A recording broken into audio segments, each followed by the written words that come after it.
Fala devs reflexivos, tudo beleza? Chegamos ao nosso quarto vídeo da série sobre Solid. Vimos aí várias coisas bacanas, vários conceitos legais e muito importantes sobre Solid e orientação a objetos. E nós vimos então que cada um desses princípios aborda um aspecto diferente aí, né? Traz uma série de conceitos. Eles funcionam na verdade como uma espécie de guia sobre situações práticas do dia a dia, né? Que amarra ali de certa forma conceitos de orientação a objeto e aplicações práticas também que vão nos ajudar e nos guiar aí no design de software, no design do nosso código. E com o princípio que a gente vai abordar hoje nesse vídeo, não vai ser diferente. Nós vamos falar hoje do princípio de segregação de interface, ou ISP, que vem aí do inglês, né? Interface Segregation Principle, que, como o próprio nome já sugere, ele vai aí nos apresentar alguns conceitos, abordagens e vai nos guiar aí para que a gente faça uma melhor organização, aí, uma melhor segregação das nossas interfaces aí para usar junto com as nossas classes, para usar no nosso design de código. Vale reforçar, né, o quanto que é importante a gente manter aí uma certa organização nas nossas classes, as nossas interfaces e abstrações aí do nosso código, para facilitar a nossa construção e nossa manutenção de software. Aliás, você já deve ter percebido ou estar percebendo o quanto que essas recomendações, essas boas práticas como o Solid, por exemplo, o quanto que eles nos ajudam no dia a dia aí com essa manutenção, com esse cuidado aí, com esse olhar para os nossos projetos de software, para a nossa base de código. Caso você ainda não tenha visto os outros vídeos dessa série, recomendo muito que você assista. Não necessariamente precisa ser na ordem, você pode inclusive assistir esse aqui primeiro e depois assistir os outros. O importante é você entender bem os conceitos ali e ver o quanto eles são complementares entre si. Inclusive, já peço de antemão aqui que se esse conteúdo está agregando ou pode agregar para você ou para outras pessoas que você conhece, já peço que você dê sua grande contribuição aí com o like ou compartilhando esse conteúdo ou os outros vídeos aqui da série. Com certeza ajuda bastante aqui para que a gente possa continuar trazendo esses e outros conteúdos do tipo. Então, sem mais delongas, bora lá ver sobre o conceito e um exemplo sobre o ISP, o princípio de segregação de interfaces.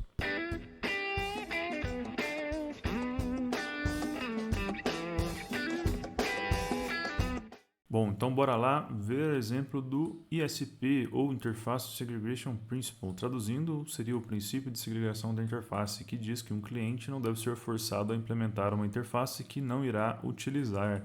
Lembrando aqui que cliente a gente está se referindo aos módulos e às classes, né? Normalmente a gente vai ver esses exemplos com classes quando a gente está falando aqui, né, de orientação a objetos. Lembrando aqui também que essa definição, esses conceitos e até um primeiro exemplo de violação aqui do ISP, eu vou deixar disponível, né? Isso aqui está no blog, eu vou deixar disponível na descrição desse vídeo. Eu quis reforçar essa definição aqui para ficar mais claro agora que a gente vai ver um exemplo prático do ISP.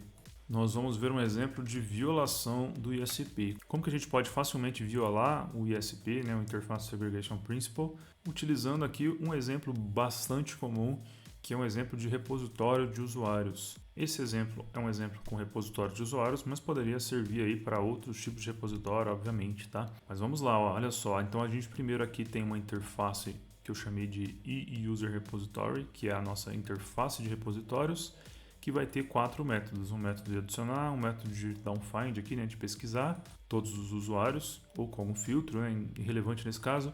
A gente tem aqui um find by ID e a gente tem um update, um método bem comum aí nas classes de repositório que a gente utiliza. Daqui a pouco eu vou mostrar aqui, nesses métodos não estão implementados, tá? A gente está só mocando aqui para fins de exemplo mesmo. E a gente tem duas classes aqui que vão fazer uso dessa interface de repositório. A gente tem uma primeira aqui que seria o User Manager, que é um gerenciador de usuários, vamos dizer assim, né? Poderia ser facilmente utilizado num CRUD de usuários. A gente vai adicionar o usuário, procurar o usuário por ID ou fazer uma atualização ali no cadastro do usuário. Então, isso seria o foco dessa classe User Manager. E aqui a gente tem uma segunda classe que é uma classe de User Search. A gente poderia, de repente, estar querendo reutilizar essa interface, né? Colocar essa interface no mesmo contrato, e a gente vai ver aqui por que não faz muito sentido, né? Por que essa utilização aqui da direita quebra, né? Viola o contrato aqui, viola o princípio do ISP. Então vou vir aqui, ó, vou mostrar aqui no código, acho que vai ficar mais claro. Bom, primeiro então a gente tem aqui uma interface e user repository, que a gente tem os métodos, né, as assinaturas aqui.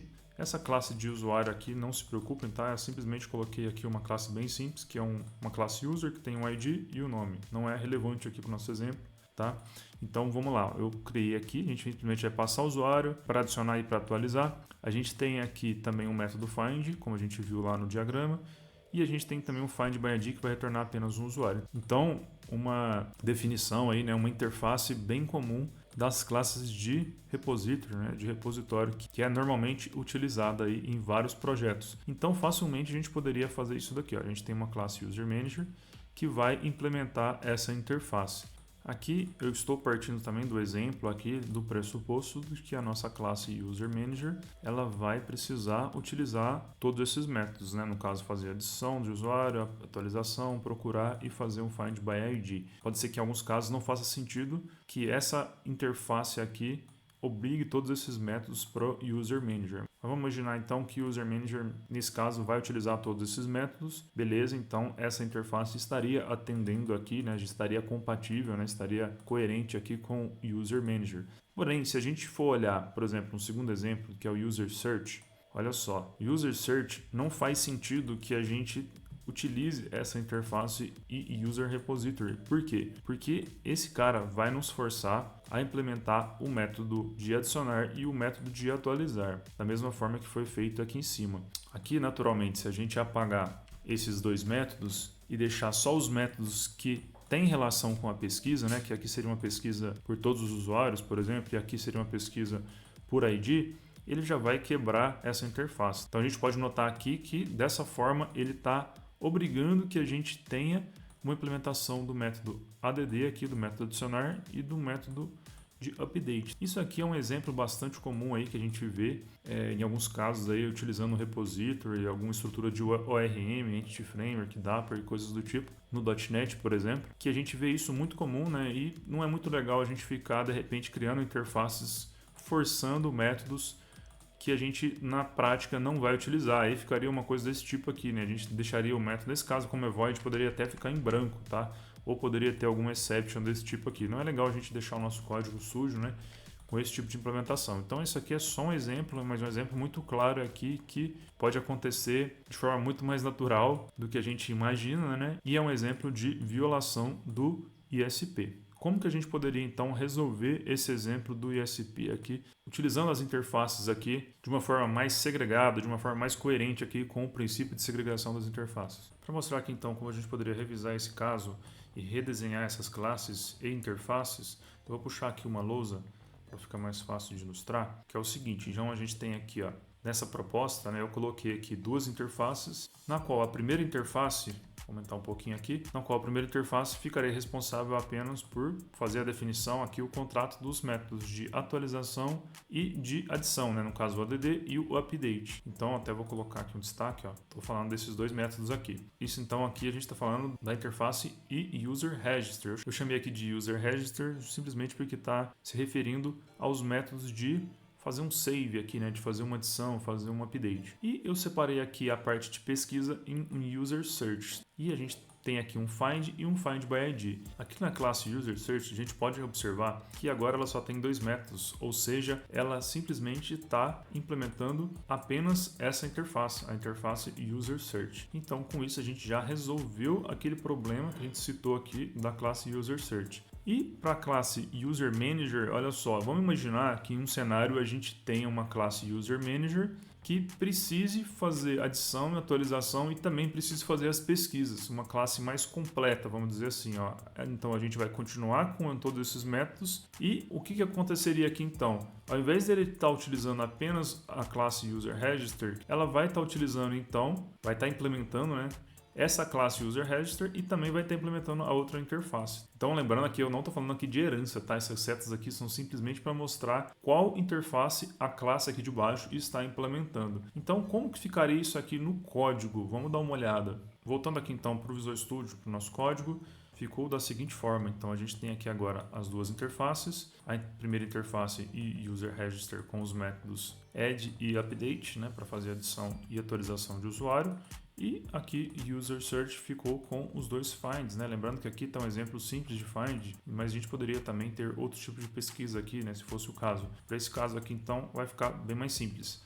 Seguindo, então, a gente tem a nossa classe, começando aqui pela user search, que ficou bem mais simples. Olha só, agora ela só precisa implementar a interface user search. Para fazer aqui, eu estou simplesmente simulando, né, as pesquisas, mas para fazer a implementação de fato do método find e fazer a implementação do find by ID. E a outra classe, que é a user manager, deixa eu minimizar essa outra aqui, ela ficou da seguinte forma: como uma classe pode fazer a implementação de mais de uma interface, então esse exemplo aqui ficou interessante. Olha só, e a gente tem aqui que o user manager vai implementar a classe user register e também vai implementar a classe de user search. Esse caso aqui então funcionou muito bem para o user manager, né, para o nosso exemplo, que ele implementasse as duas interfaces. Um ponto interessante da gente reforçar também, né, que algumas pessoas, né, alguns devs poderiam pensar o seguinte: não seria mais interessante que a gente colocasse mais coisas em uma interface ao invés de ficar criando várias interfaces específicas?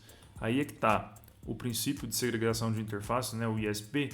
Ele diz exatamente ao contrário, né? Que é melhor que a gente tenha interfaces mais específicas do que interfaces mais genéricas, né? Para não acontecer justamente aquele problema que a gente viu, né? De ter uma interface forçando a implementação, né? Que é que uma classe implemente vários métodos lá que não faz sentido para ela e que ela não vai utilizar.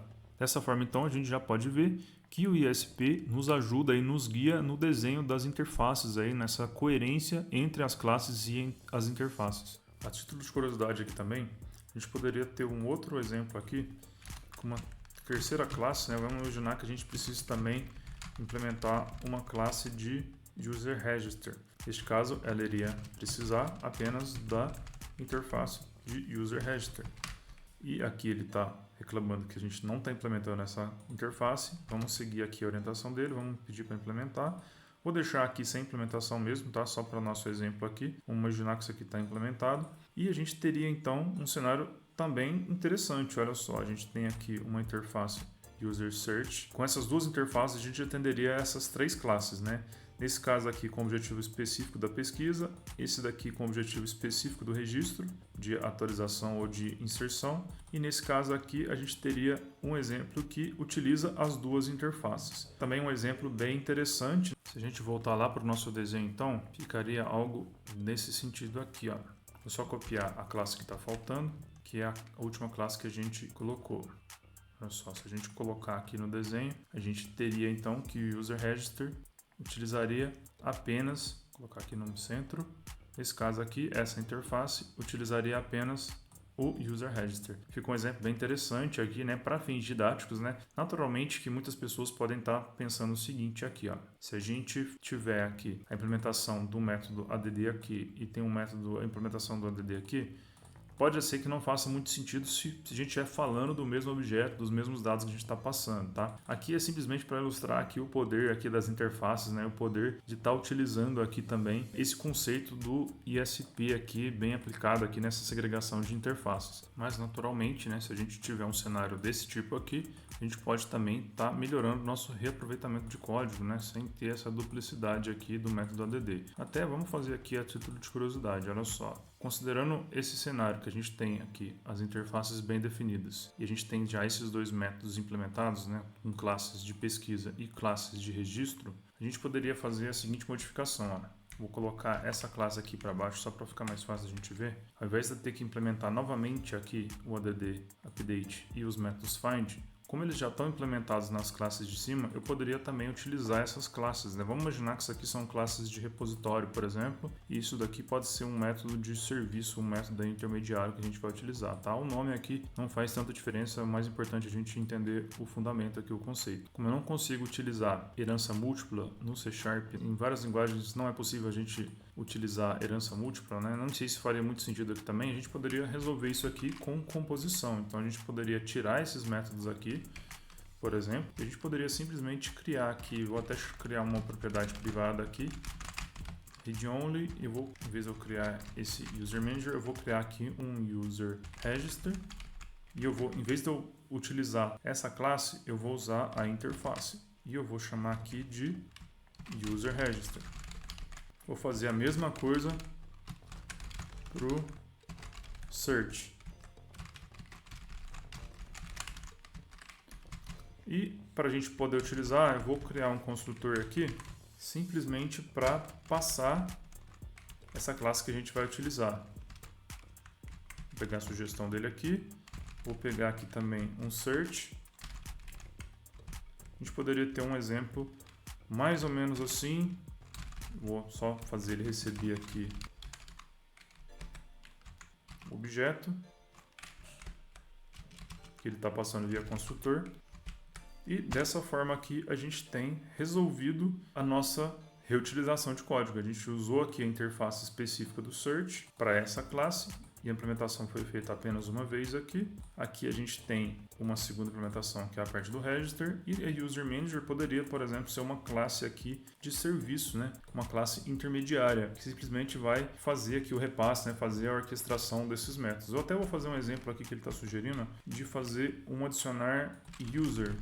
Tá? Lembrando que aqui a gente está no método de serviço, então a gente não precisaria fazer a implementação novamente. Então a gente poderia simplesmente estar chamando aqui o nosso user register. Agora a gente está se referindo aqui à classe, né? Nossa classe abstrata, e passando aqui o ADD. Se eu quisesse fazer, por exemplo, uma implementação aqui, já até sugeri o find aqui, vamos chamar aqui de getAllUsers, só para ficar diferente aqui o método. Eu poderia fazer a seguinte implementação, eu poderia simplesmente chamar aqui eu tenho que dar um return, né?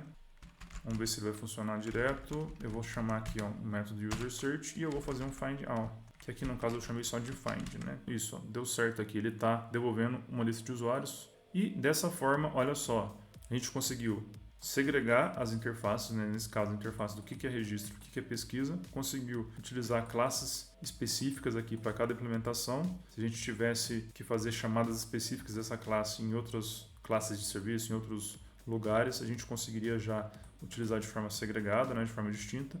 E se a gente precisasse de uma classe aqui que fosse unir tudo, por algum motivo a gente tivesse que unir tudo, ainda assim as interfaces já estariam segregadas, olha só, e a gente poderia estar utilizando aqui um exemplo de composição para estar utilizando essas duas interfaces aqui de uma mesma classe aqui, por exemplo, uma classe de serviço que a gente precisa também estar chamando esses dois métodos. Aqui eu dei o exemplo do ADD, mas também funcionaria o update, aqui também funcionaria o find by ID. Então, na verdade, isso aqui foi só mais um exemplo para mostrar como que a gente poderia estar estendendo aqui de certa forma, né? Através da composição aqui a gente conseguiu também reutilizar em outras classes, mesmo que as interfaces estejam segregadas, né? A gente conseguiu isolar aqui as responsabilidades de cada caso aqui e até fazendo um gancho, né?